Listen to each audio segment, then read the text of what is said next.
This is Africa's fastest train, 200 miles per hour, 320 kilometers per hour, slicing through the desert between Casablanca and Tangier. But this isn't just about speed. It's a $2 billion French-Moroccan experiment built to connect continents, attract investors, and prove that Africa can do high speed too. But the real story, that's what no one talks about. And we are moving.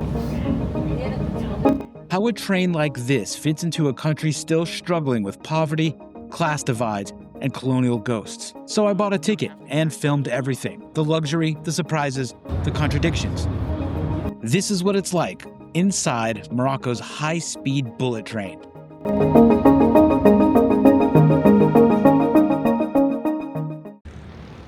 Good morning from Casablanca, Morocco. It is 7 a.m. in the morning. I am standing outside of Casa Port, the home, or one of the starting points of the Boraq bullet train, the fastest train in all of Africa. For 40 euros, I've purchased a first-class ticket to board this train for the 3-hour ride to Tangier. Now, I've already purchased my ticket online, which is, in my opinion, probably one of the easiest things to do. You can get the ticket on the internet, on their website. I'll put that down here in the description for you. And even if you miss the first time, according to the website, you're able to switch trains 5 times in the day. So if you booked one for 9 o'clock, which I did, I can get on one earlier, or I can get on at 10 o'clock. You can choose. You don't have to actually get on the one you booked for. This is it.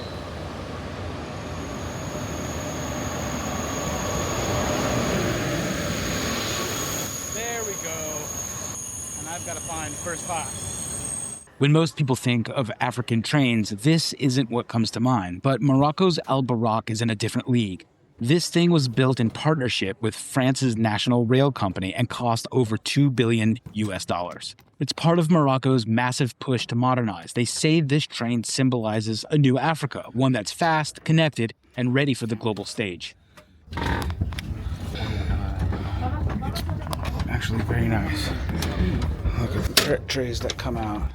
In theory, it cuts a 5-hour journey just down to 2, and the experience, well, I was impressed.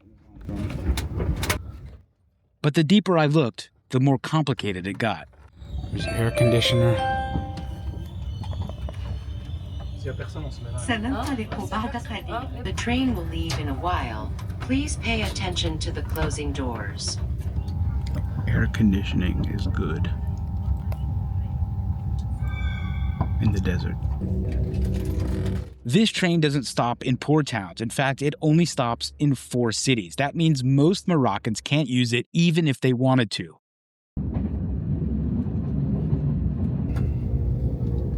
In the distance, you can see a ton of construction work going on because they're preparing for the World Cup. New hotels, new buildings, new roads, new infrastructure projects are really taking shape here in the capital city, because soon this country is going to be flooded with millions of football fans for the World Cup. Some see it as a status symbol, others see it as a ghost train for tourists, elites, and foreign investors. Half of this project was built by monies from the French Treasury, completed just a few years ago.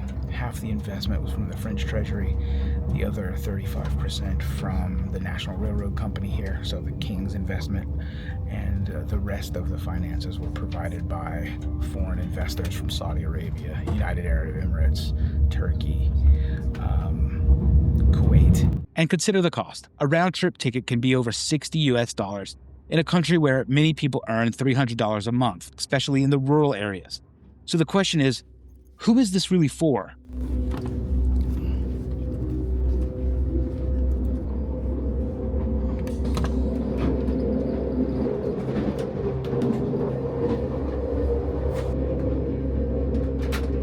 All right, we're in the bathroom.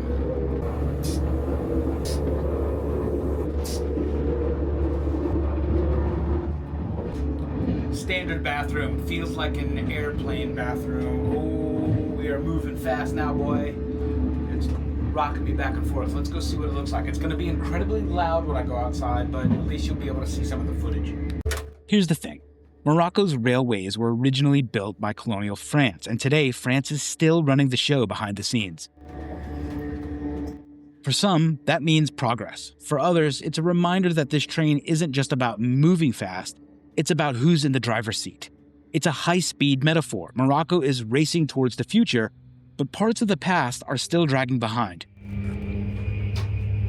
In first class, it feels very luxurious, but also disconnected. It's a futuristic shell dropped on top of a country still figuring itself out. Of course, I didn't hate my ride. I was very comfortable, but it left me with more questions than answers.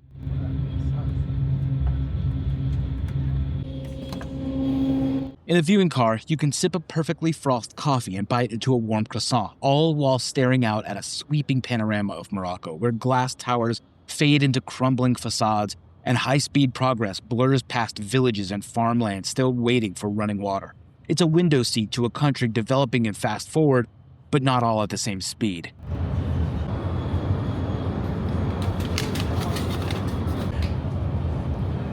Morocco's train is just the beginning. High-speed rail projects are popping up all over Africa, from Kenya to Nigeria, even in Ethiopia.